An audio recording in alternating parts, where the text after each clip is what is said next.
Welcome back everyone to another All Engines Go diecast review, and today it's going to be a Tender Engine special because I'll be looking at three Tender Engine characters, being Edward, Henry, and Gordon. And like I mentioned in my last review on the All Engines Go diecast, over the past couple years I picked up a number of these characters with the intentions of reviewing them. However, just never got around to that, and they've sat under the workbench since. But considering this line was discontinued this year and the metal collection will be replacing it, I figured, well, this is a good time to take a look at what this range had to offer, or depending on who you are, what it didn't.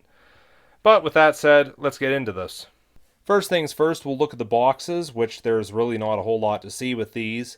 But here we have Edward, and you can see his packaging has his name here and his character portrait here, which apparently in All Engines Go, Edward has a 660 wheel arrangement, and I find that quite odd considering he was always based off the Furnace Railway K2, which had a 440 wheel arrangement. Yeah, it doesn't make any sense, but that's All Engines Go for you, I guess. We can see this is made of metal, and going around to the back of the box, there's nothing interesting here, so just pause the video if you want to read any of that. But one thing I did want to mention with Edward is that when I purchased him, it was impossible to find one of these where the packaging was not completely destroyed. And you can see with this one here, the card's bent, the plastic's actually separated from it. There's even places where the plastic is just completely broken. But again, I don't know why these were all smashed like they were, but I could not find one of these with good packaging. Next up, we've got Henry, and again, you can see name here, character portrait here, says Metal Engine. I'm not going to bother looking at the back of the boxes on these other ones because they're the same as Edward. But one thing I did want to say with Henry is I had a lot of trouble trying to find him, and thankfully friend and fellow YouTuber Douglas Rowe actually picked this one up for me, and I'll talk about that a bit here later on. But lastly, we've got Gordon. Again, you can see there's his name there. There's his character portrait. Again, Metal Engine. And not really much else I can say with these. So I think with all that said, let's go ahead and get them out of the box.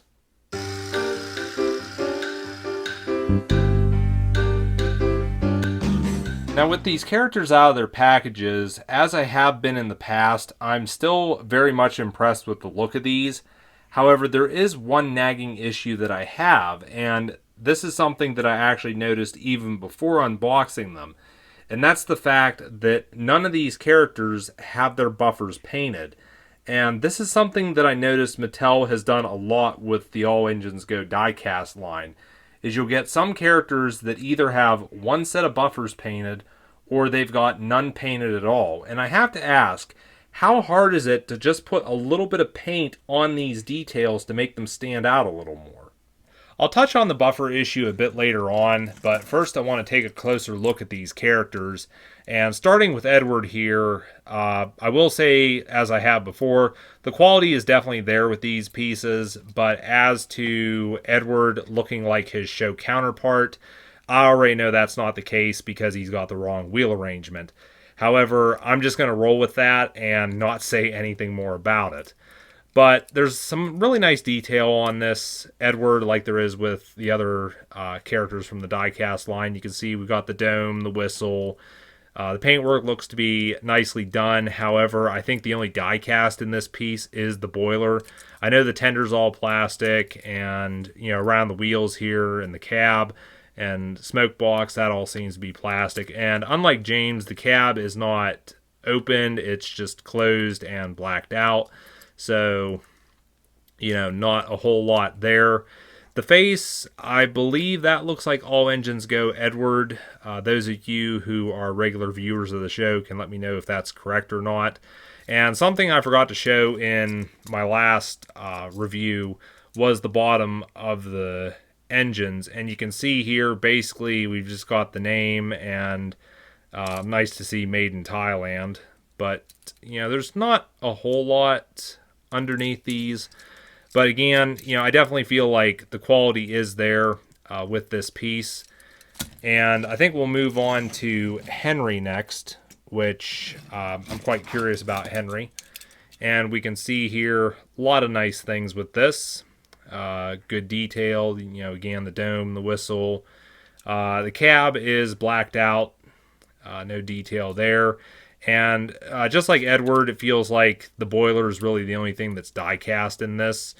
And I'm going to go out on a limb here and say that they basically reused Gordon for like 90% of this Henry, right down to the face, because while the eyes look to be green with Henry, that honestly just looks like Gordon's face. You guys can let me know your thoughts on that. But yeah, I feel like other than the boiler here, okay, maybe the cab and what have you, I just feel like a lot of this uses Gordon's tooling for Henry, which seems like just kind of seems a little cheap in my opinion. But I don't know, maybe that's how All Engines Go Henry looks. And of course, last we got Gordon, which again we've got some nice detail on him as well. Still got the dome and the whistle. We've also got the cylinders, which that was the same on Henry as well. Was it? Yeah, same on Henry. Just had to check there. But yeah, there's a little bit more detail here with Gordon. And again, the boiler seems to be the only die cast we have in this. I think really it would have been nice to see Gordon actually have the set of trailing wheels he has underneath the cab. I understand, they couldn't have done that with the drive wheels here. But I don't know. I don't think Gordon looks too bad as he is. And, again, I think there definitely is a lot of things to like with all of these characters. Getting back to my issue of the buffers not being painted on these three characters, it had me doing some looking at the other characters I have in my collection from the diecast line. And I found that Thomas, Percy, Nia, and Bruno all have their buffers painted, whereas Toby and James only have one set painted, and Diesel actually has none of his buffers painted at all, so he's just like these three over here. Now, granted, there is a simple solution to this problem, and I'll go ahead and show that fix in this review. I've chosen Henry to be my first victim for this mod, and I'll start by separating him from his tender, which will just make this a little easier to do.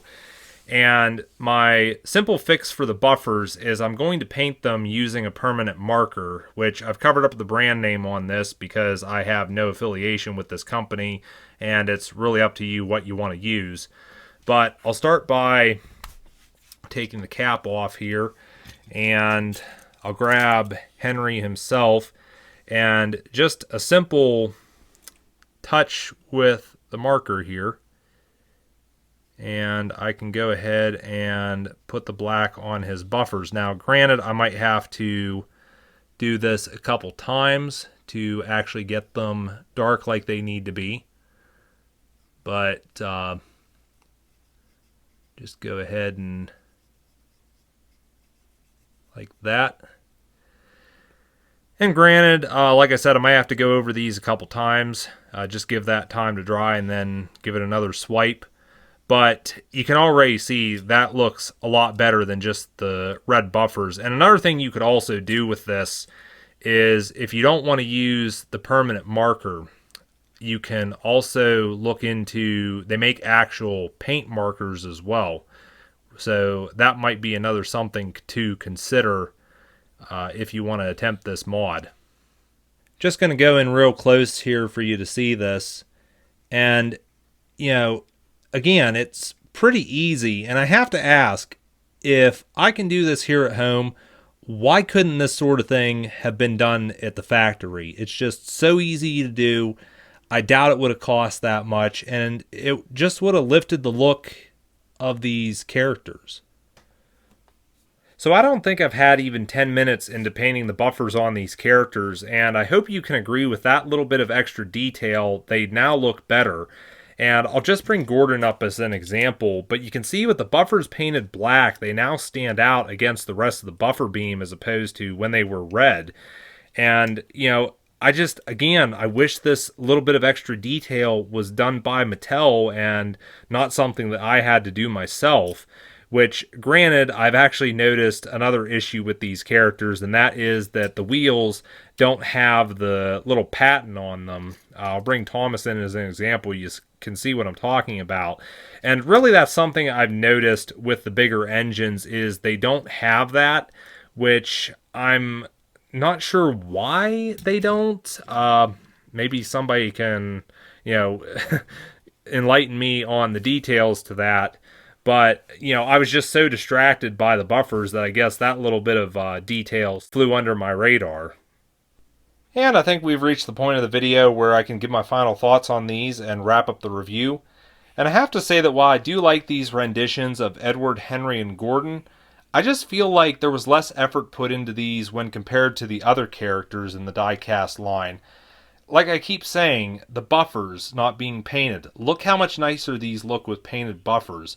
And I feel like that's a little detail that was omitted to be a time or cost saving factor. And that just doesn't make sense to me. Like, really, is there a significant savings in leaving that little detail off? I just don't see it.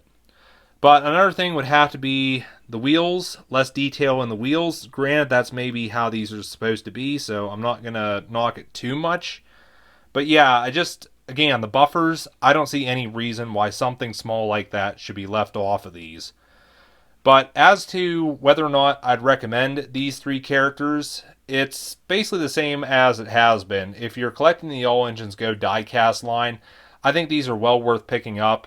The little issues they have, I don't think are anything to, leave them on the shelves. But if you do get these characters, I would definitely say take the time and put the effort into painting the buffers on these. They just look so much better with that. And really, I think that is going to be it for this review. So you guys can let me know your thoughts on these characters in the comments down below. Also, feel free to let me know which one of these is your favorite, or if you've got another favorite in the All Engines Go diecast line. But anyways, that's going to be it for now. Catch you guys in the next video.